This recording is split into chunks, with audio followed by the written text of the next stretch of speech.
should be recording as we speak now.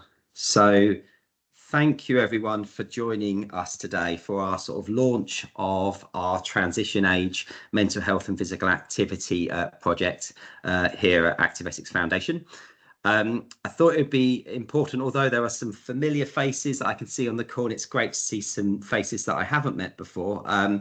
I thought it'd be a good opportunity just for the foundation team just to briefly introduce themselves before we then get stuck into the webinar for today, as well as us doing a quick introduction, which for myself, Louise and Sian, that I can see from the foundation on the call. If everyone else who's on the call wouldn't mind just putting in their name and the organisation they're from in the chat, that would be really appreciated, just so we know who is on the call today. So if I just start with a quick introduction about me.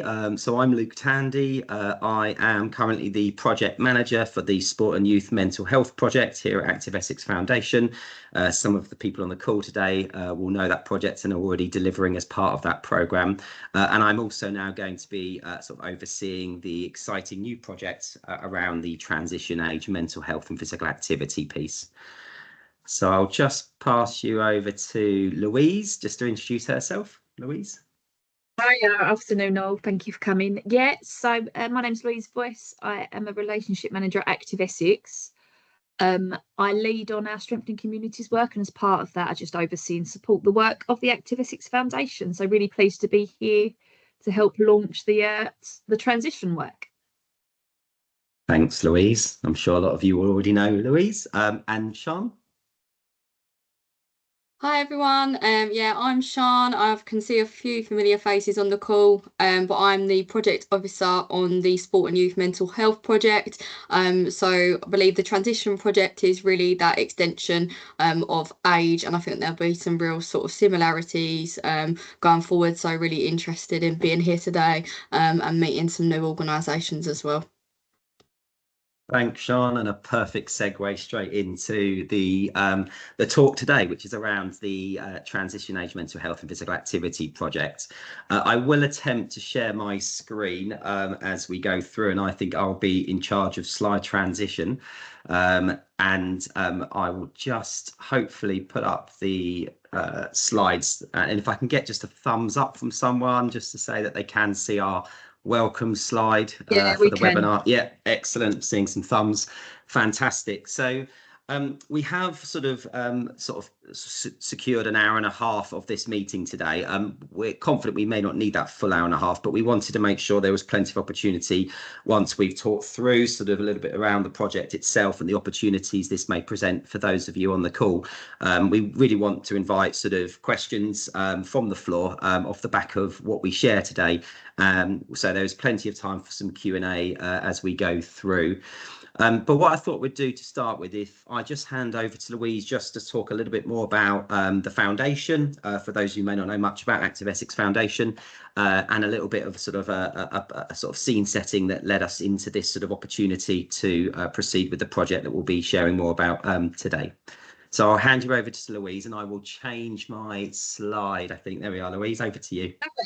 Lovely, thank you. Yeah, so some of you probably do know a little bit about the foundation. But lots of people that we work with know about Active Essex because we're the active partnership for Greater Essex, and we're based within the Essex County Council Public Health Team, but are not too sure about the foundation, which is a completely independent charity that was set up in 2017, basically to work with a range of locally trusted organisations who are doing amazing work at grassroots level across Essex and supporting them to bring in and leverage in funding nationally, locally, so that actually you could continue to do the great work that you're already doing.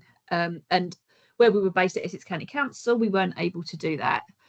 So from the name, you can see that there is an alignment. So the foundation does work closely with Active Essex, the active partnership. I work for the active partnerships, but a part of my role is supporting the foundation.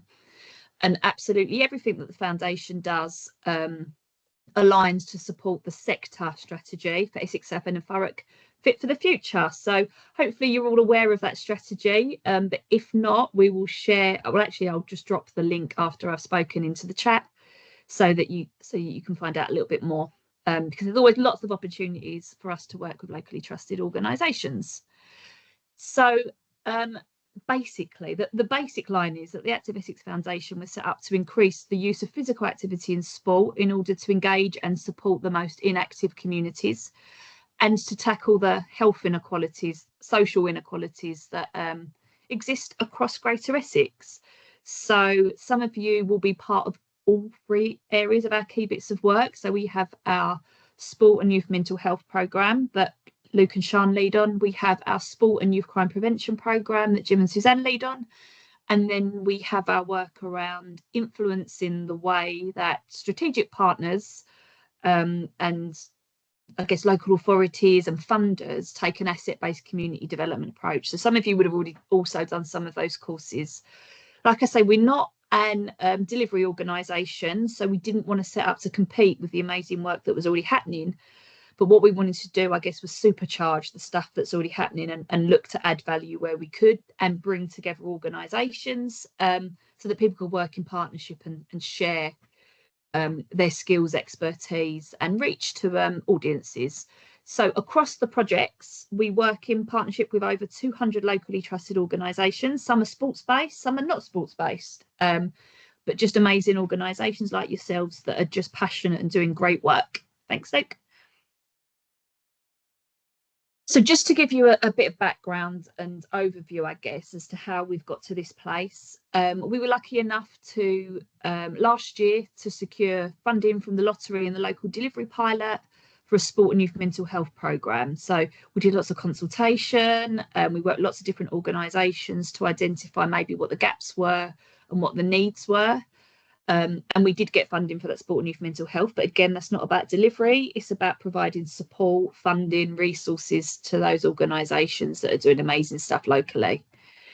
But what we've developed, so some of you are part of that project. If you're not, get in touch with Luke and Sian, because absolutely we're always looking to grow that network and to share and learn across Essex.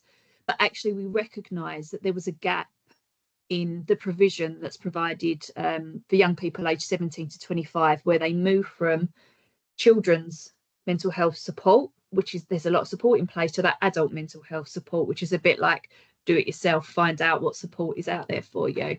So what we wanted to do was support that that emotional well-being as that age group move from and transition from children's support into adult support.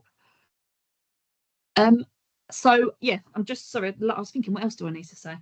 The funding. So Luke is going to give you a lot more information about this, but we were really pleased to be able to work with Essex County Council Public Health to really share with them the need, the gaps in provision, and highlight the importance of them supporting this fund. So we have been successful in leveraging and securing funding over 3 years to deliver this partnership, but absolutely we want this funding to get out to VCS organisations who are best placed to deliver it. And so I think we're going to hand over to Luke and he's going to tell you a little bit more about it. Thank you, Louise. Yes, so this won't come as a sort of a huge surprise, I'm sure, to anyone on the call, but we know in terms of I guess the statistics are quite stark and quite alarming in terms of the increasing demands that we're seeing around sort of mental health needs in young people. These are just some examples in terms of some of the sort of the national data, just to give you a sort of a sense for those of you who are yet to be fully aware of the sort of the demands and the opportunities here around working in this space. 22% of young people that are aged between 17 and 24 years of age are believed to have a probable mental health disorder, and that was from the NHS England survey for children and young people around mental health in 2022. Also, the Mental Health Foundation also shared some insight in terms of the young people that are aged between sort of 16 to 24 were found to be the least likely to receive mental health treatment than any other age group across the lifespan. And there are varying reasons for that around engagement or the ability to access services that meets their own individual mental health needs. And then also, if we're looking at some other data nationally from the Office for National Statistics, we'll also see that nearly 1/3 of 16 to 24-year-olds, a slightly different age range in the UK, were reported to have some evidence of low levels, at least, of depression and or anxiety. And this was data taken from 2017 to 18. So this would be pre-pandemic. And we know that that picture has certainly not improved during COVID and post-COVID as well.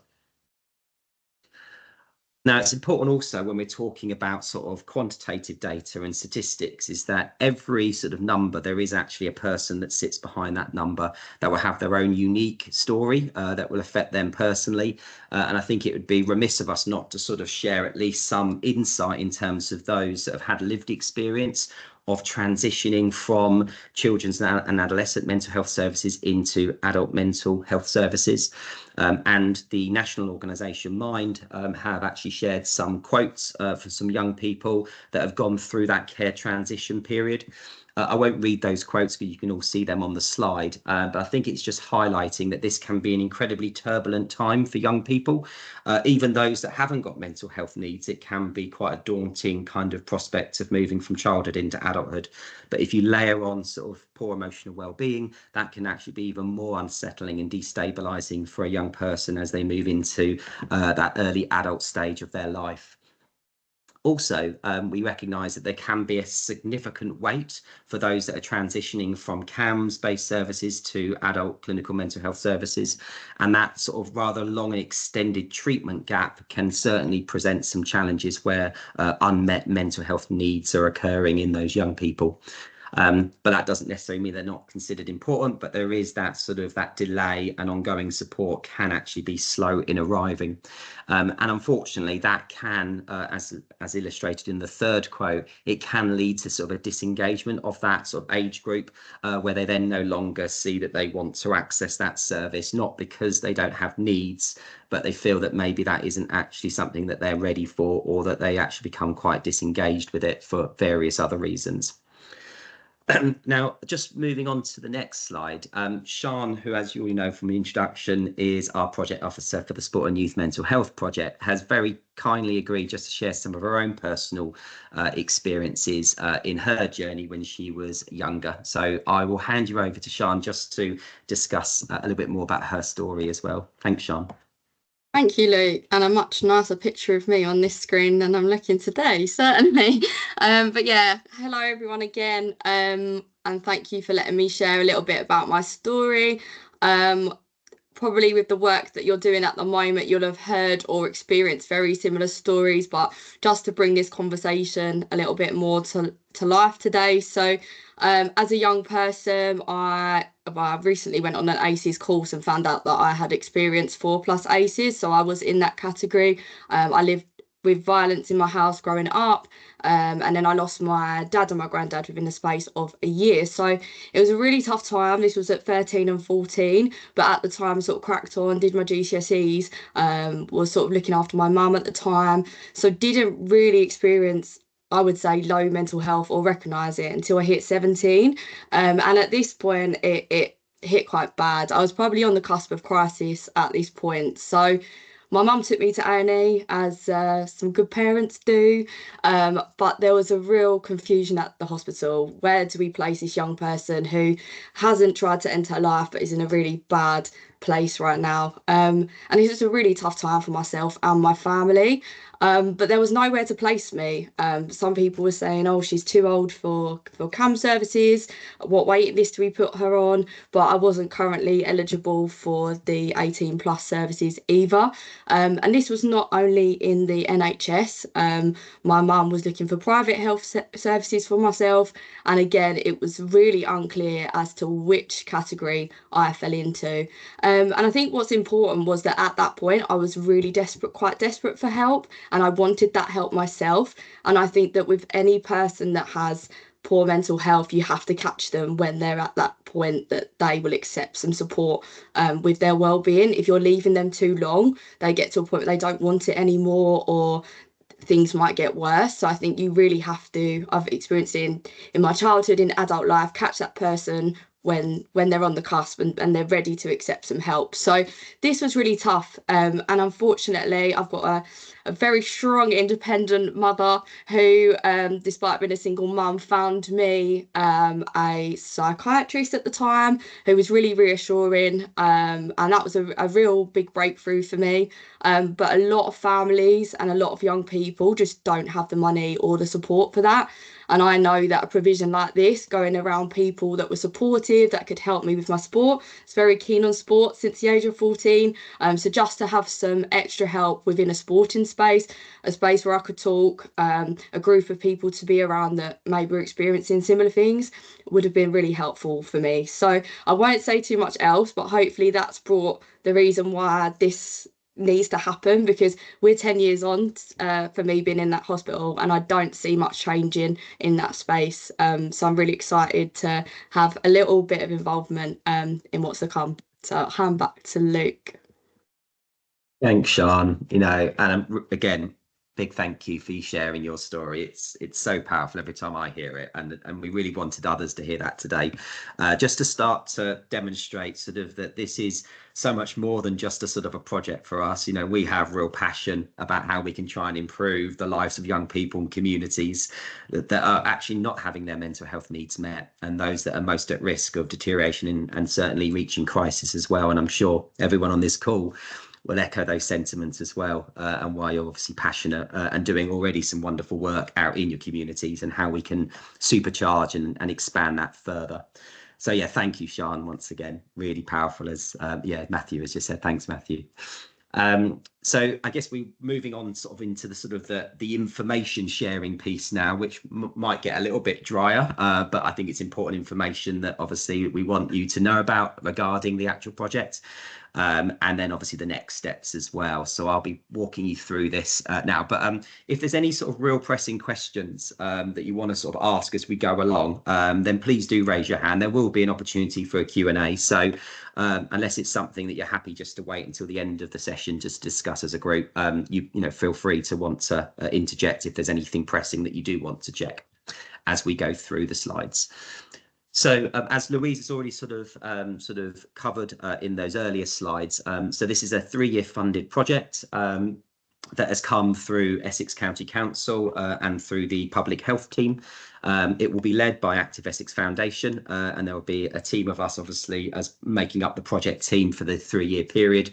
But crucially, this is very much a collaborative programme and project that will be with those VCS organisations such as you on the call today, working very much already on the ground, doing some wonderful things, and how we can deliver and optimise this at a local level. So we are achieving some of those kind of clear and tangible evidence and outcomes around improving young people's mental health and well-being.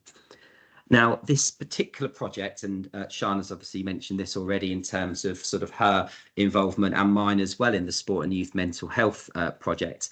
We don't see these as two sort of separate standalone programs of work. These very much are extensions, and we are certainly using a lot of our learning in 1 year of the Sport and Youth Mental Health project and taking that forward into the Transition Age Mental Health project. And we are then going to be looking at some of the comparisons and similarities to the model of that programme, but also recognising that it is in a different demographic, and we need to make sure that we are meeting the needs of those young people and making sure that young person's voice is captured. So it isn't just a simple lift and shift, but we are using elements of our Sport and Youth Mental Health project and seeing this very much as an extension to that. And as part of both those projects, we very much want to look at how we can engage and join up with much wider system partners, particularly our health system. And we don't want this to be a project solely that's going to be involving the voluntary and community sector, although we want to demonstrate the value that they have in this space. We absolutely want to integrate and make sure that we are actually sharing, collaborating and partnering with our health system as well as other sectors across our system too. And for those of you that are involved in the Sport and Youth Mental Health project, you'll know that very much that one of the sort of the key focuses of these projects is how we can help to build the actual capacity and capability of organisations such as yourselves within the VCS sector to ensure that we are then offering both safe and also effective support for young adults between that age of 17 to 25 for this particular project who are experiencing poor mental health, and using physical activity as a tool as part of that holistic support that is being provided. And that sort of safe and effective support very much is making sure that it's not just the young person that is actually being safely and effectively supported, but making sure that those that are actually providing the support, so your staff, your teams, your volunteers, your coaches, are also feeling as though they have the actual necessary skills and capabilities to actually meet those needs of those young people, and when they would actually be needing to lean on and reaching out for support elsewhere in the system when it sits outside of their scope. We do have sort of 2 rounds of grant applications for those that are obviously interested in applying for delivery funding, and that will be across the sort of 12 Essex County Council districts, because this being an ECC funded project. Now, these 2 sort of rounds of grant applications, the first round will be starting essentially from today onwards, and there will be a closing date for applications, which I think I cover in a slide a bit later on at the end of January. And each grant application is going to be up to a maximum of £10,000 per delivery if that is delivered in one district. If an organisation is looking to deliver at 2 or more districts across that 12 ECC footprint, then there would be the potential for funding up to £20,000 for delivery money. In regards to the target cohort that we're looking to really reach in this project, now this isn't just the exhaustive list. We recognise there might be some other identified sort of subgroups of young people who are experiencing sort of higher than average sort of poor mental health outcomes that we'd want to reach as well. But 4 of the kind of the key cohorts that we're looking at, very much we are exploring the sort of extension to our sport and youth mental health project. So for those 16, 17-year-olds that are being supported through that programme of work, as they start to enter and move into adulthood, we want to make sure that if there is some ongoing mental health needs and support requirements for those young people, that this particular programme could continue to support those young people as they move into early stages of adulthood. We have also very much identified that cohort of young people that are actually care transitioning from CAM services and are either in the process of awaiting adult mental health services support, or in some cases their support has actually stopped when they've reached the age of 17, 18, but there is still some ongoing needs that they require. We also want to sort of look at the care leavers group as well, and recognising that this could be another vulnerable cohort who may have some ongoing non-clinical mental health support needs. And of course, we also want to continue to sort of, as part of and aligned with our overall kind of aims as a foundation, we want to reach those most socially and economically deprived groups and communities who are experiencing disproportionately poor mental health outcomes, and how we can actually reach and target those in our local communities as well. In regards to the funding criteria, again, this is not the full list, and the next slide will tell you where you can actually access the full information in the funding criteria, which provides some essential criteria as well as some desirable criteria as well in that document. But I think these are the sort of 5 key areas that we wanted to highlight today in the webinar. And in terms of the organisations that would obviously meet that funding criteria, we are very much looking at working with those organisations who are already currently supporting young people around their mental health and well-being, and are interested in using sport or physical activity or movement as part of that support, or they're looking to move into that area and that they actually would very much like to expand some of their existing delivery and start reaching this particular age demographic as well. We would ensure that all those organisations have the ability to offer some form of physical activity provision, but that not in isolation. We very much would really want to look at sort of how we can support organisations that use physical activity plus other support offer that they actually are already providing or looking to provide for young people, whether that be mentoring, counselling, life skills coaching, mindfulness, etc., as that sort of plus offer alongside physical activity as a tool. The actual sort of criteria for funding, we would be looking for organisations that would be able to deliver an intervention for up to 18 months, but a minimum of 6 months of delivery would be a requirement for the grant agreement. And we're looking for delivery in one or more of the 12 Essex districts, boroughs or city councils.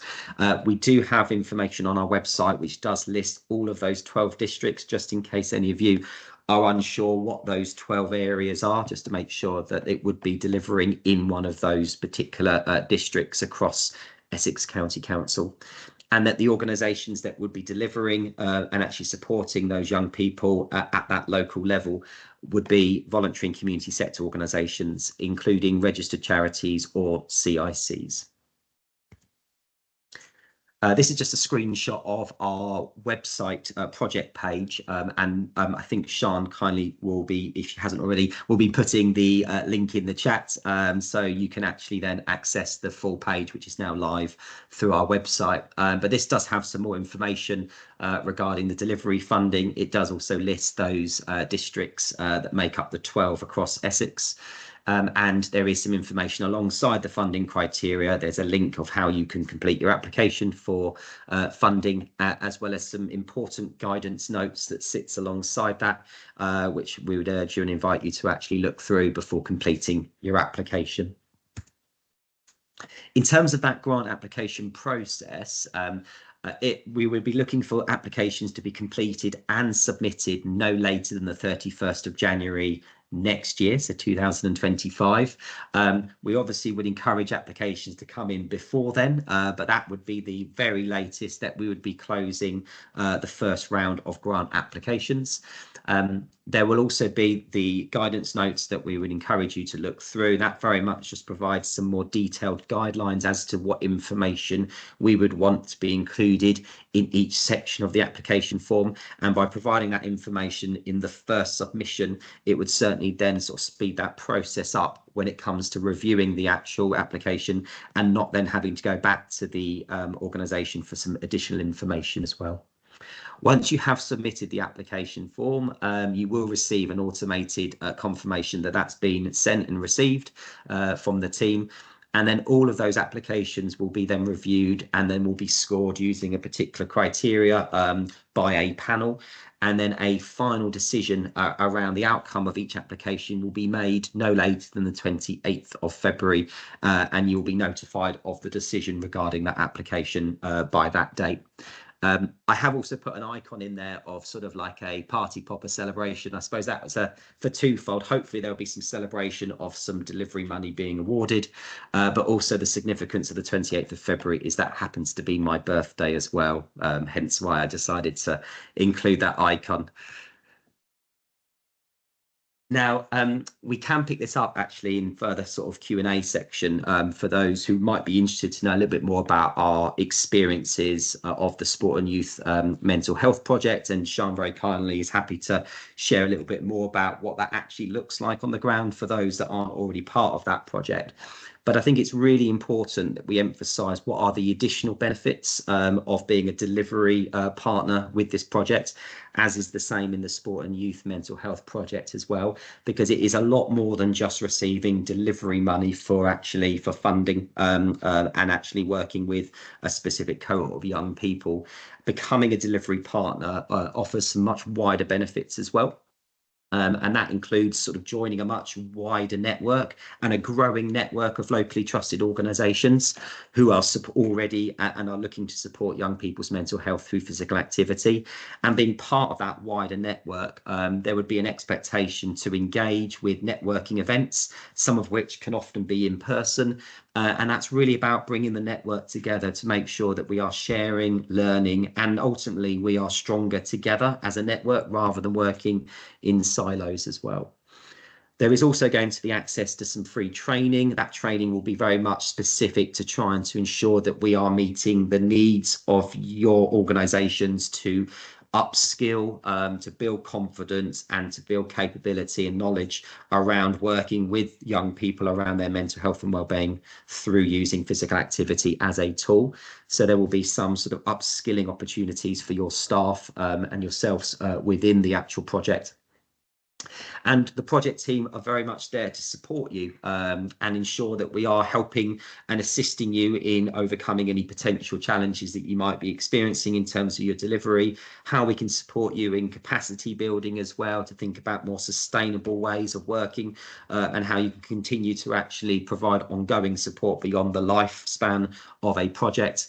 And then crucially connecting you with other local partners, whether that will be in the health system or in education or elsewhere in the system, how we can make sure that we are connecting you with other relevant partners and stakeholders to actually join up and make sure that we are sort of supporting the local needs of your communities.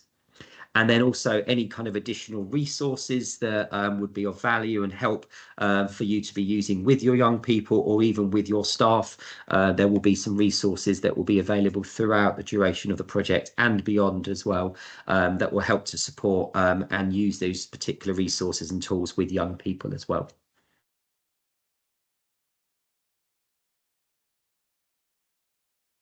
Now, as I'm sure most of you on the call will be aware, with sort of funding through particular delivery, there is inevitably an ask around evaluation and some degree of reporting. I think it's important just to sort of be upfront and clear around sort of what the sort of the evaluation piece might look like at this early stage of the project launch. So all funded delivery partners will obviously need to then complete a quarterly monitoring evaluation data, and they'll be using a variety of different tools provided by the Active Essex Foundation. So there will be a series of tools that we will then be sort of sharing in advance of asking to be engaging and using these to collect data. And that sort of training and ongoing support to use these tools will be provided by the project team. So it's very important that when we are looking at designing tools that are then going to be used with young people or used by your staff, it needs to be something that's feasible and that is actually going to be usable in your places as well.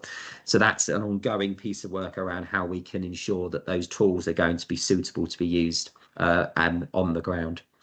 And then as part of that evaluation, as well as looking at what are the outcomes that we're seeing with the young people that are participating in the programme, one other element of our actual evaluation, which is certainly true in the Sport and Youth Mental Health project and will be the same in this project too, is looking at what is the sort of the wider benefits of actually working as a collective network of organisations that are working sort of and are becoming more collaborative rather than looking at working in silos, and how working in this way is actually offering value to you as organisations collectively. So there will be sort of focus group opportunities to engage with our evaluation team to make sure that we are capturing the experiences of the organisations who are delivering this support, not just the participants of those programmes of work as well.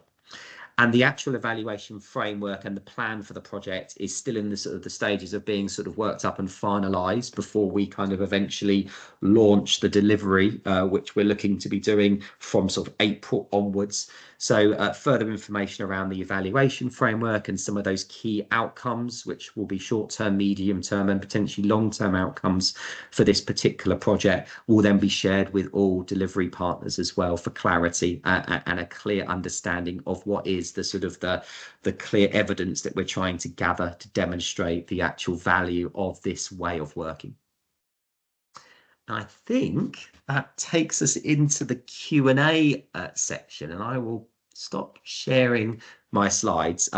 All of these slides will be actually shared after today's webinar, so they will be available, and we are looking to add them onto the project page on our website as well. But there is some contact information there for those who want to make some further inquiries off the back of the webinar today. So I will stop sharing. And I appreciate there's a lot of information to sort of digest there. And of course, with that information, we'll obviously make sure you can, read through that, share that with your members of your teams, and then have opportunities to then ask any further questions off the back of today's webinar. But I'll invite sort of from the floor any kind of immediate questions or queries or points of clarification that anyone would like to ask. And I can see Marianne's hand up. So Marianne, would you like to come in there? Hi there, Marianne Capps from the Active Wellbeing Society. I just wondered, with regards to the target audience, would these be people that are signposted from GP surgeries, from other youth services, or are they people we are working with in existing sort of projects?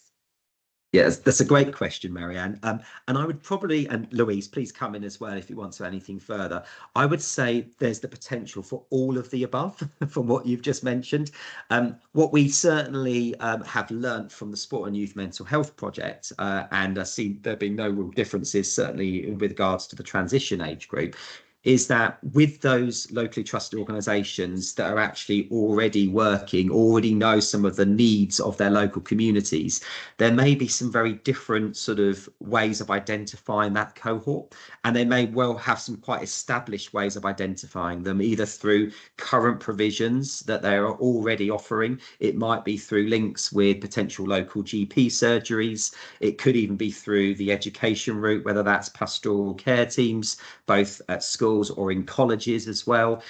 So I guess there's a variety of different routes in. I think what we absolutely would want to be doing for the transition age group is we would want to be proactively engaging with our CAMS services and also our adult mental health services to see how we might be able to look at identifying cohorts that are considered most at risk and potentially those that might be most suitable for being supported by locally trusted organisations through their different models of intervention and support, using movement as part of that support measure. So I think we would most definitely be wanting to try and target some of those cohorts through, let's say, the care leavers, through the clinical mental health services.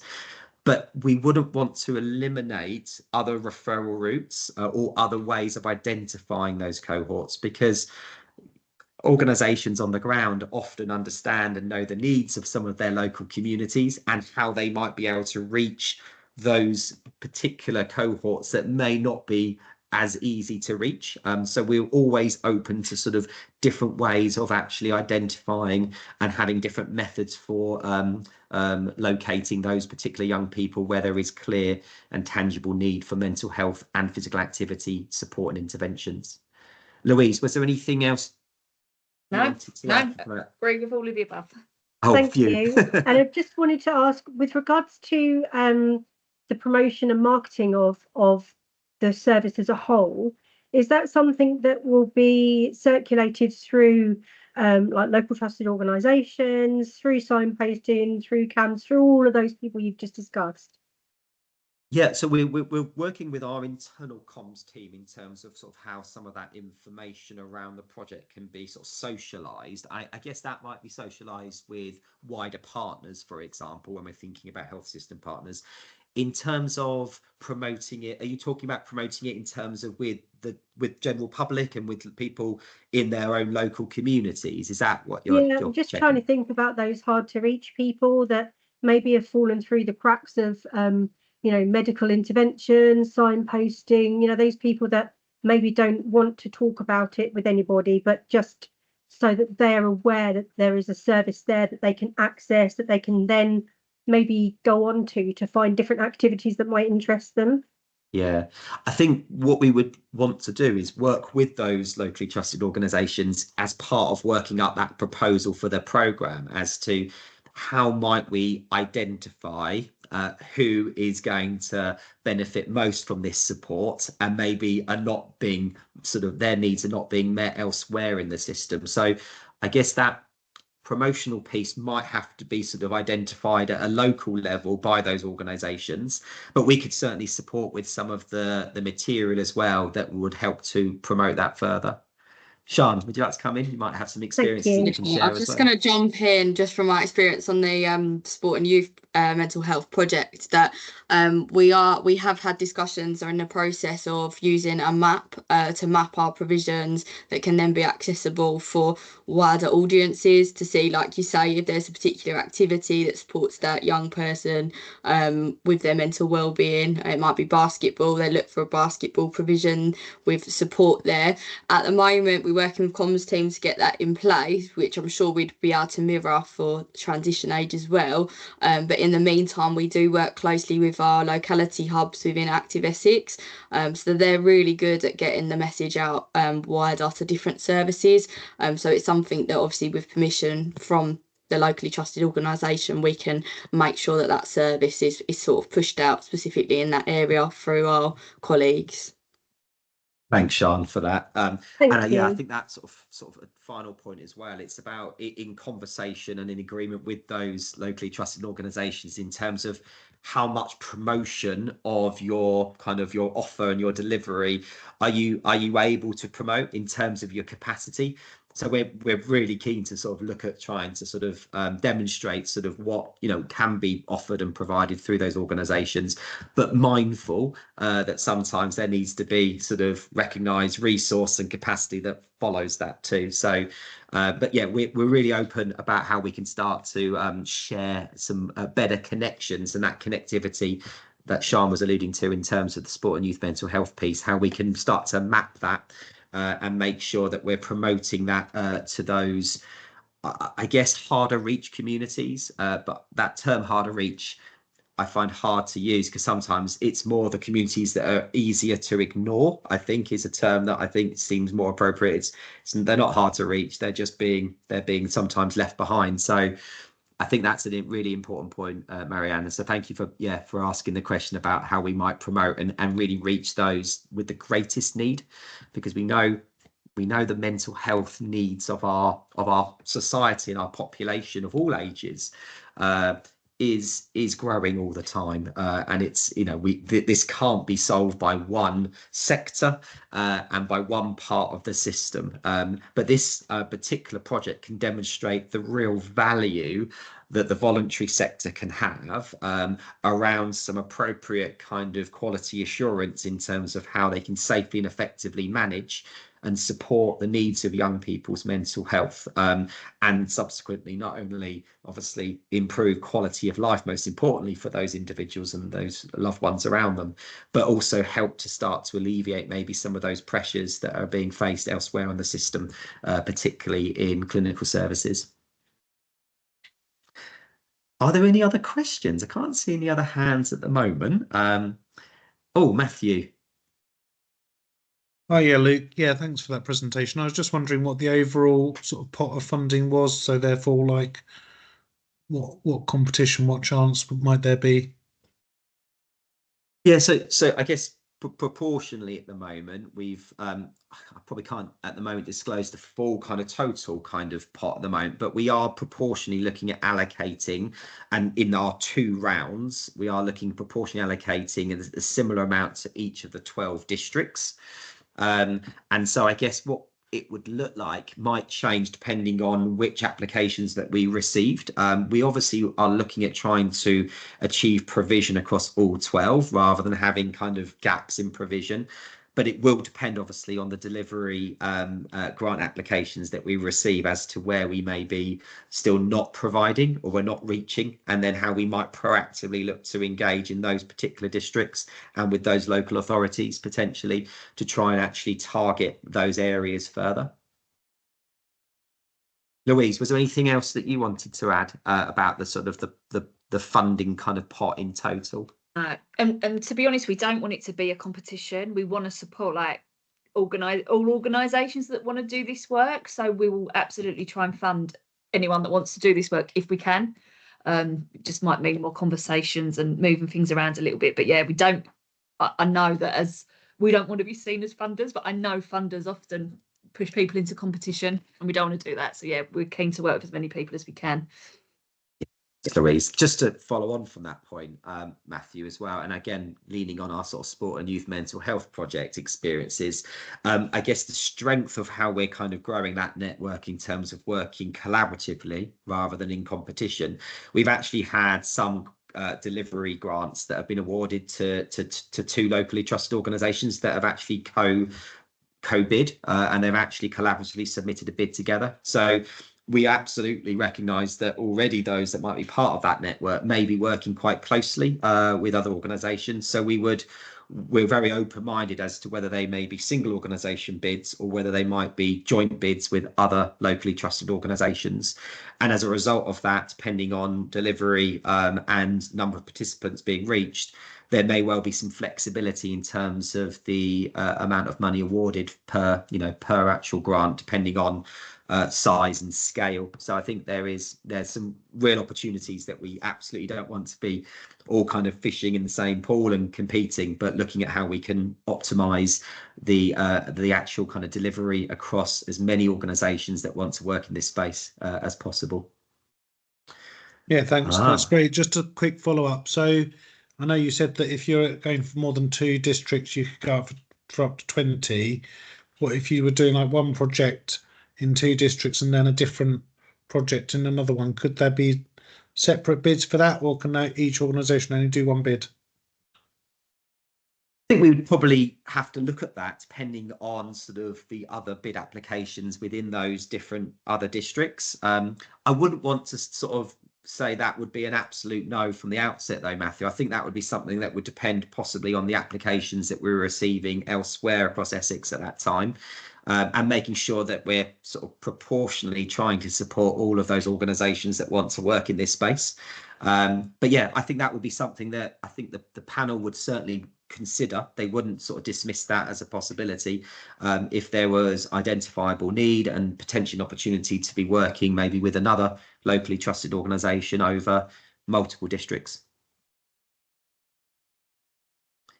I can see Kel and Tash's hand. Well, I don't know who's going to come in with a question, but nice to see you, ladies. Do you want to come in? You're on mute at the moment. We're in.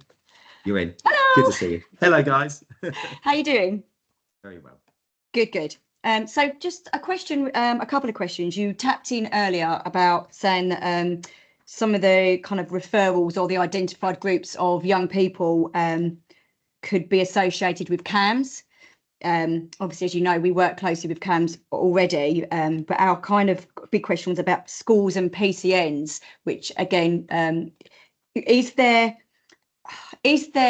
under your organisations, or like whether you're going to have a referral list or a recommendation of list of like identified needs or groups, will that include a group of maybe what schools might need, or a collective group of children or young people at schools or secondary schools or colleges?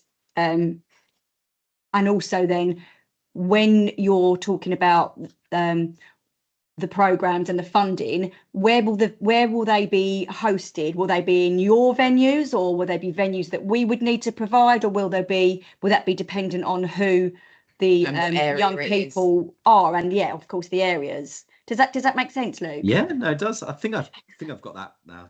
Yeah, Tash, I'll try and answer both questions. I think there's 2 in there. Tell me if I haven't answered them as well, please, and I'll try and come back with that. First question around sort of, is there going to be sort of a referral criteria as such?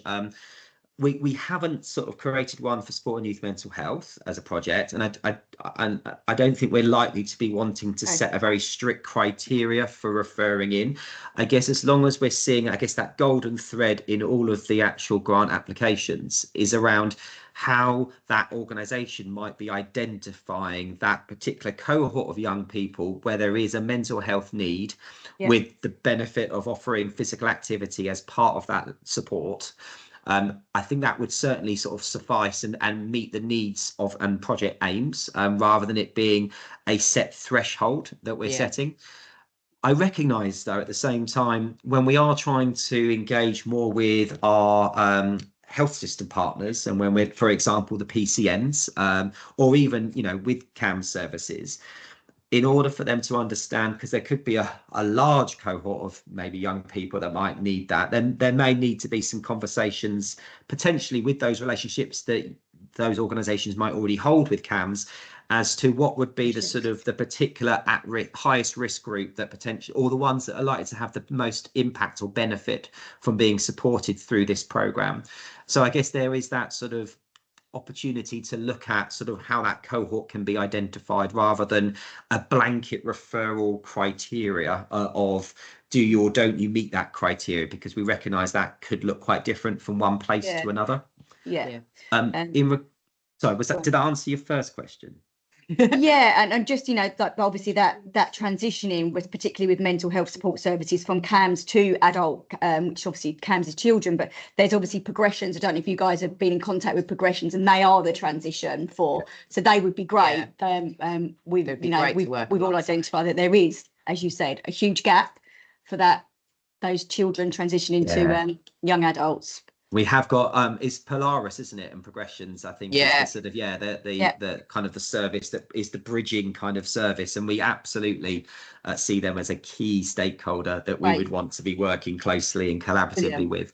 So and we would have, there'll be some real learnings from that service in terms of how we can, you know, support and identify those needs of those young people that are going through that transition. Coming back to the venue question, we would normally, well, I guess there is, and Louise, please come in here in terms of whether there's leaning on our sort of our wider colleagues across Active Essex, whether there's ways of identifying premises, and Sian might be able to come in as well, because you may have had some experiences in supporting some of our LTOs with the sport and youth mental health. But we're always looking to how we can identify if someone is struggling with a delivery space, how we might be able to sort of link in with relevant sort of organisations and services, and how we might be able to identify that. Usually, though, in most cases, if the organisation is already rooted in their community and already working out of a particular venue, that may be where their actual proposed delivery will be. But there is agility there, and I think it's about where do you move that service, and certainly in sport and youth mental health, and we've got some people on the call here, some of their delivery happens in the school setting. So I think from a venue or setting point of view, again, we can be quite flexible with where that offer is, and we can support if those organisations have an idea of a particular programme, but they potentially might be struggling with a venue, how we might be able to link you in with other ways of finding a suitable place to deliver that particular programme. Louise, was there anything else that I might have missed there about sort of I think that's estates fine. and venues? No, and I think maybe even if on application you don't know where it is, that's fine, because if you don't, like, can be led by the young people, where go where they are or where they feel comfortable. So and if at a later stage we needed to help identify a suitable venue that the young people are saying they can get to, we can help with that. Brilliant. That's great. Thanks, guys. Thank you. That's all right. Now, I saw Ben's hand go up and he might have come back down again. Ben, has your question been answered before I come to so? Hi, Luke. I don't think my sounds. Can you hear me very well? I can hear you loud and clear. Yeah, you're good. I'm in a leisure zone, so it's a bit of background music, I believe.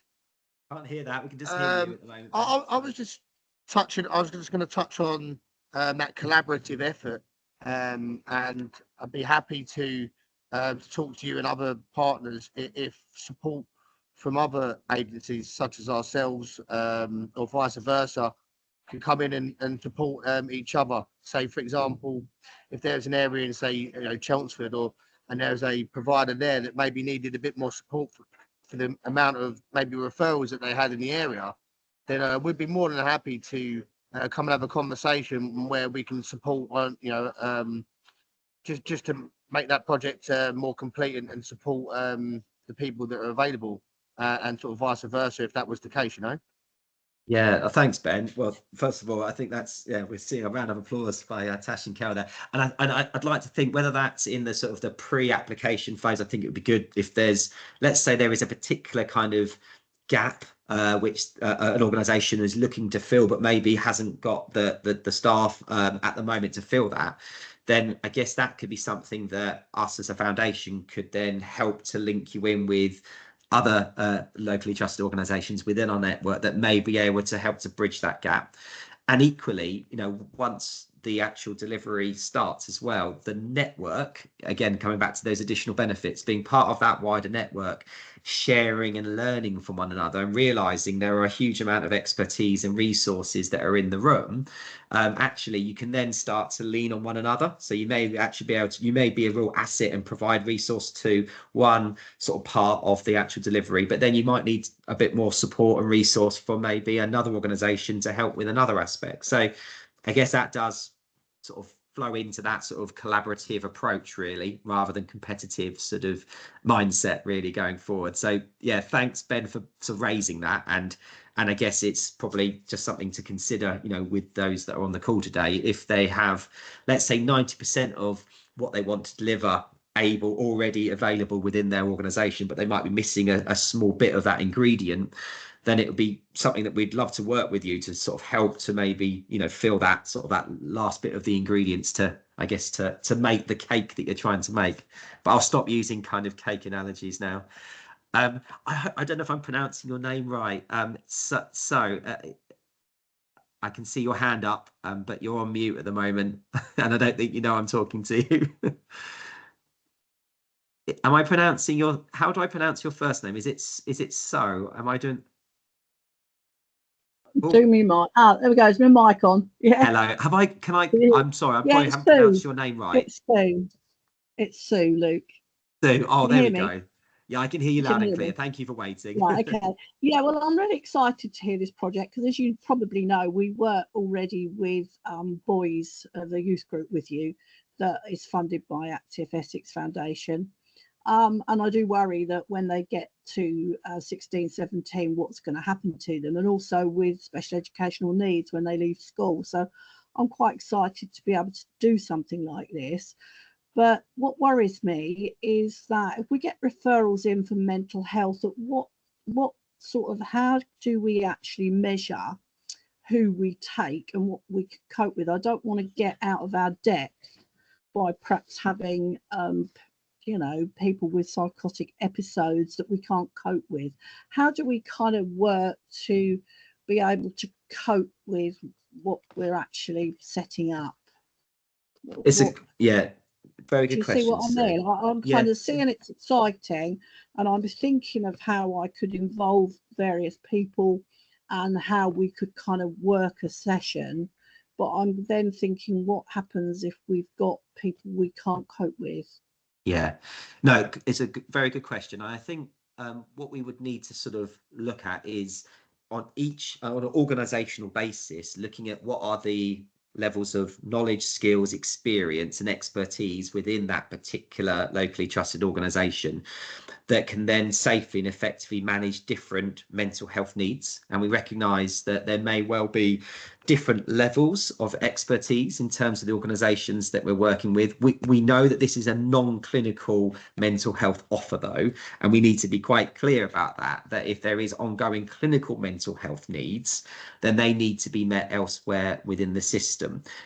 But equally, there may well be, you know, appropriate sort of safety netting and safeguarding measures. There can be appropriate resources that we can make sure that we are providing to then provide the assurance that we are making sure that the quality, I guess, and the actual expertise of those delivering for those young people is reaching a safe and effective level. There is also going to be some sort of framework coming out and is being developed by Mind actually next year, which will be a really helpful best practice guidance, which will then start to look at how can we ensure that the staff and the team that are actually supporting young people with potentially some complex mental health needs are feeling as though they are equipped with the necessary tools to support where they can support, but recognise when they need escalating or referring into other services as well.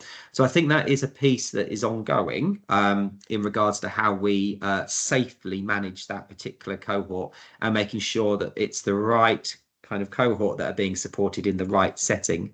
I'll come back to Vicky, but I think Sian with her hand up might want to come in with some of experiences from our sport and youth mental health. Sian. No, thank you. I thought, I need to hop in now. I think it's just on the back of what you've said already, but I think some real learnings of what we've seen in the Sport and Youth Mental Health Project is that each organisation has used their own sort of referral path. So I think in that first instance, it would be about sort of taking those referrals that you're initially comfortable with. So if you're looking at the staffing, the coaches within your organisation, taking the cohort that where the skills and knowledge and confidence is there to support that cohort. So that would probably be my first sort of comment would be making sure that you're not overwhelming yourself by saying I can support this young person when really you don't feel confident in doing so. I would then look at obviously our training offer and how a lot of what I guess our values are as an organisation is that upskilling, knowledge and confidence piece. So making sure that if there are any worries about what training and who do we signpost to, or we're not feeling confident in this space, that is communicated with us as a team, because there are courses we can look into, there is support that we can lean on outside of our team, but we're happy to pass that on as well.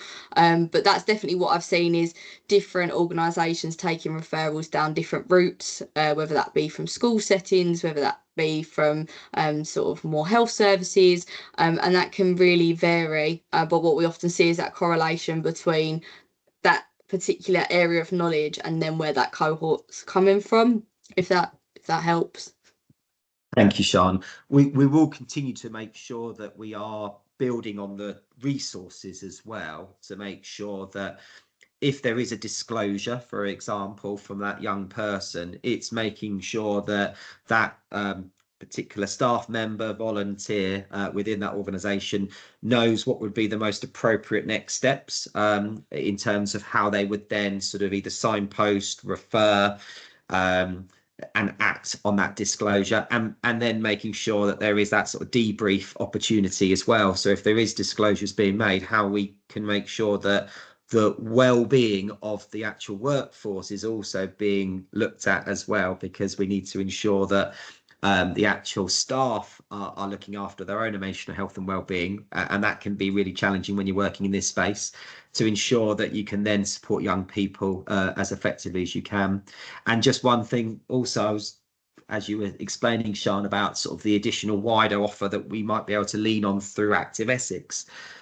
We do have sport welfare leads as well, who sort of their area of expertise is very much around sort of safeguarding and how we can ensure that sort of that's the safety netting piece within a sport and physical activity sector or setting, and how we can ensure that we are sort of following all those correct sort of processes, that we're keeping people, most importantly, keeping people safe, and that includes staff as well as the participants of the actual project as well. I hope that answered your question, Sue, but if not, we can, well, and it's a live ongoing kind of point. So I think it's something that we absolutely will continue to sort of make sure that we are prioritizing and being clear on in terms of that safe provision. Vicky, you've been waiting really patiently. Hello, can you hear me? All We right. can hear you. We can't see good. you, but I think your camera might be off, but we can hear you fine. Well, the thing is, it chucked me out right at the beginning and it decided to update itself. So I don't know what I'm doing. I can't even see myself. So But we can hear you fine. Okay, great. Sorry that you can't see my beautiful face. You probably don't want to see it anyway. I just wanted to ask about the fact that there's a £10,000 pot, obviously, and the £10,000 per programme can go for up to 18 months. Is that correct? That is correct, yeah. 6 to 18 months is the sort of the duration sort of range. Yep. So then, sorry, I'm just trying to think what I'm trying to say. So then, when you say you've got funding for 3 years, does that mean that we could potentially then go for some more thereafter if we wanted to continue the programme? Yes. Okay, great. Because my scenario is sometimes when I get funding is the sustainability of a project. So for instance, you'll get a cohort of participants, and then you've given them this amazing program, and then it just stops, and it's kind of like, well, how do we then support them after that? So that was one of my questions. Kind of answered, thank you. Vicky, just to come in there, sorry. Yeah. And it's a really important point. So I just thought I'd add to that.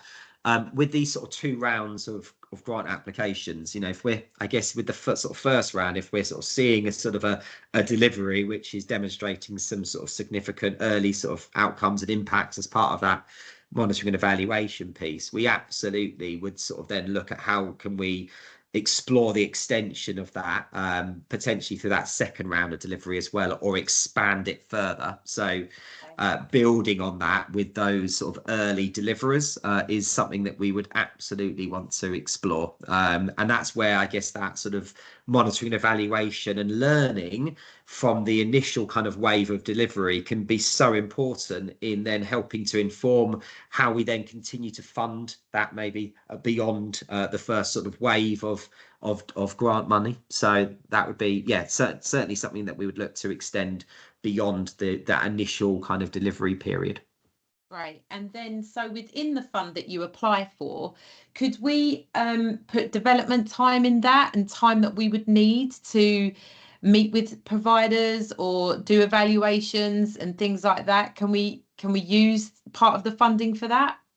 Yeah, what we're looking to, and there is an option to do a breakdown of your costings as part of that grant application form. And we very much recognise that, you know, some of that it's a resource that is finite and does require, you know, time, people, and it's recognised as an integral part of the actual delivery. So we would want that to be sort of included in the costings, and we recognise that some of that might be to do with engaging in certain events. It might be in supporting the collection of monitoring and evaluation data as well. So that can be very much sort of made quite clear in the breakdown of the costings. And it's something that we would absolutely consider and not see as something that we wouldn't sort of recognise as part of that overall sustainability piece. So yes, Louise has got a hand up. I just want to make sure there's nothing Louise wants to come in on regarding that question or the ones previous. Louise. Yeah, thanks, Luke. Yeah, it was just on that first bit as well. So the reason why we've put and we've tried to make it as easy as possible, all this monitoring and evaluation in place, because what we want this funding and the organisations involved as well to be part of influencing the system. So yeah, we might have 3 years initial funding, but actually what we want to do is get some really robust evidence, impact case studies to go back to those decision makers, policy makers, funders and say, if you want real impact, you need to think about what the VCS can do. And so that's why anyone that funds it's like you're part of influencing the system as well. So it's bigger than just actually your delivery. So we're hoping, can't guarantee, but we're hoping we'll be able to influence it. So projects that are working really well, yeah, we can fund for 3 years, but either you can go and get more funding because we'll provide you with that evidence of this way of working works, or we go back to public health or whoever it might be, ICBs, and say, you need to invest in this. So yeah, it's part of a bigger plan as well along the sport and youth mental health programme. Perfect. Thanks, Louise. Thank you, Louise. And so, sorry, my last question was, if you wanted to collaborate with a school, college or a university, is this something that we could do and run alongside their time of study, etc.? Well, I can see Louise thinking as well. I'm trying to think, because normally we do say that we can't fund anything. So because we probably can't, because this is public money, we probably can't run it at the same time as when someone's in education. It can be an add-on or a lunchtime or something, but it would need to be in addition. Yeah, okay, brilliant. Thank you. Thanks for clarifying that. Thanks. Great questions, Vicky, as always.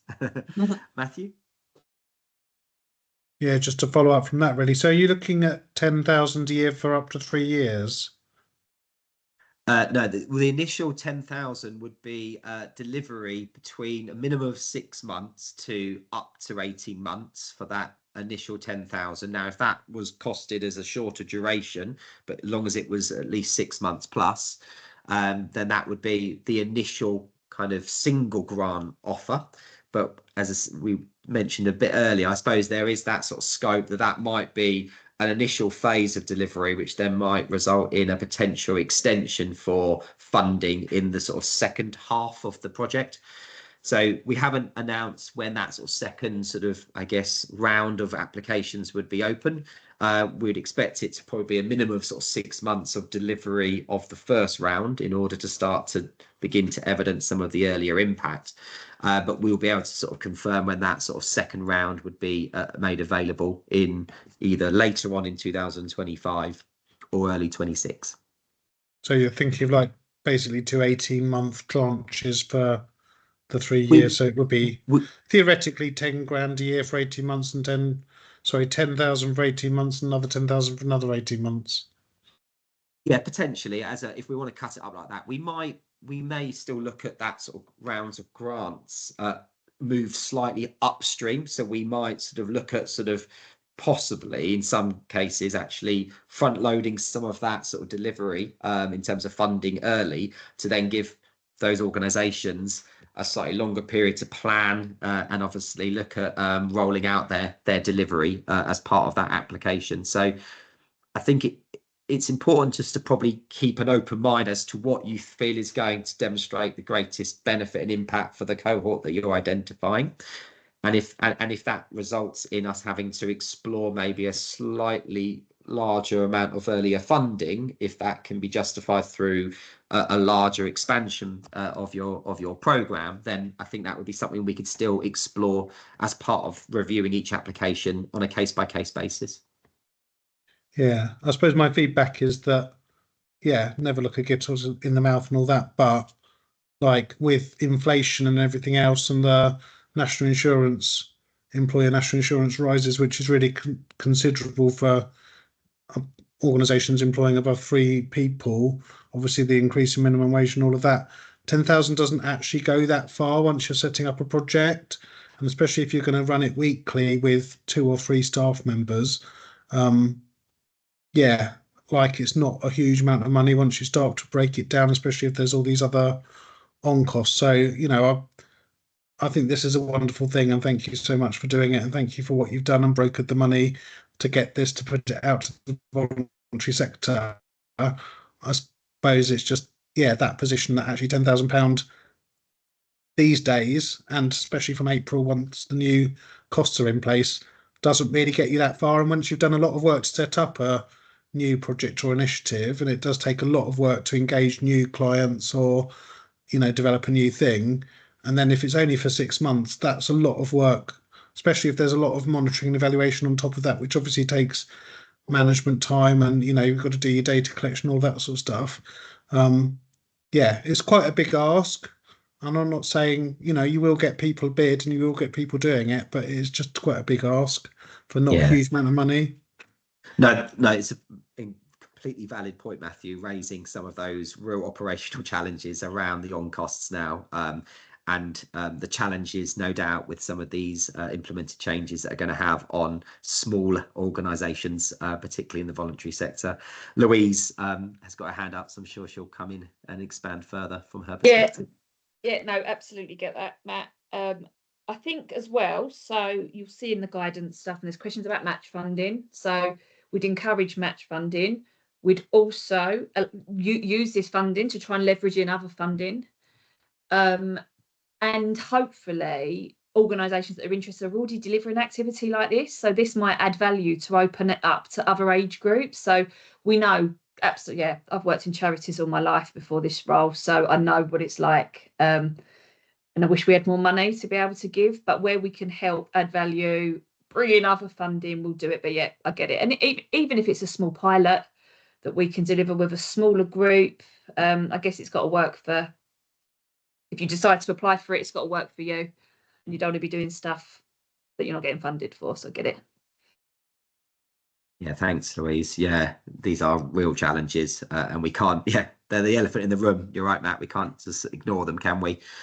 And I guess it's just that match funding piece. And even if I'm just thinking about any organisations that are on the call now who might already be doing some great work and actually already maybe either through some other funding routes, but are using physical activity to support, you know, young adults' mental health and well-being. It's how we can still have them very much part of this way of working, and how we can support those organisations, and even maybe help to share some of the evidence around the impact that they're having to try and support them in securing other funding, maybe through some other revenue streams as well as through this project itself. But yeah, and I think it's important that we, you know, that we recognise those on costs, and when you are working up those applications, reflecting that in the breakdown as well, I think, to understand how, you know, how much does this cover, and how much can actually be delivered, and for how many young people as well, within that envelope.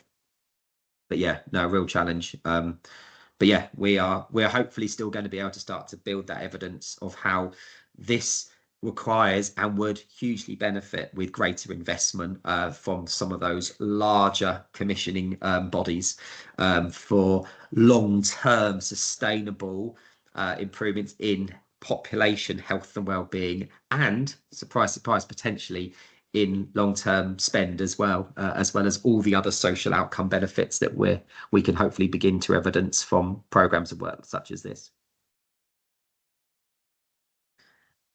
Any other questions from the floor? Okay, can't see any other hands. I'm glad we had plenty of time for the Q&A. So there's been some great discussions there, and this is just the beginning of those discussions. And I'm sure, you know, if there's other questions off the back of today, and we'll be sharing this recording as well, if everyone's happy with us doing so. If there's other questions that others may have off the back of today, we'll be more than happy to actually answer them. And I will let Anne come in before I start to bring things to a close. Anne, do you want to come in?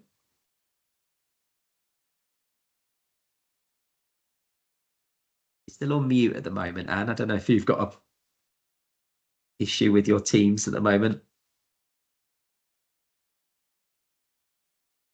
If you can't get off mute, feel free to put your question in the chat. And if there's any other questions, I haven't been sort of monitoring the chat during the session. I'll endeavour to sort of pick up if there's any questions that we haven't answered. We will try and answer them.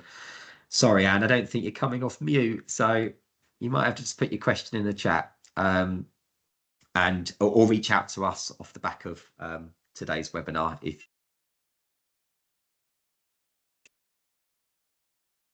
Sorry, Luke, I muted you. I was trying to mute everyone, then see if I could unmute, but I realised that would mute you. Sorry. That's all right. I don't know how long I was talking. I was trying to realised unmute no one Anne. could hear me. I don't know if anyone caught that, but yeah, put your question in the chat, Anne, and then we'll endeavour to pick up any questions that we've not been able to answer off the back of the Q&A, and we will share the slides off the back of today. So I will stop recording. Let me just come off the recording function.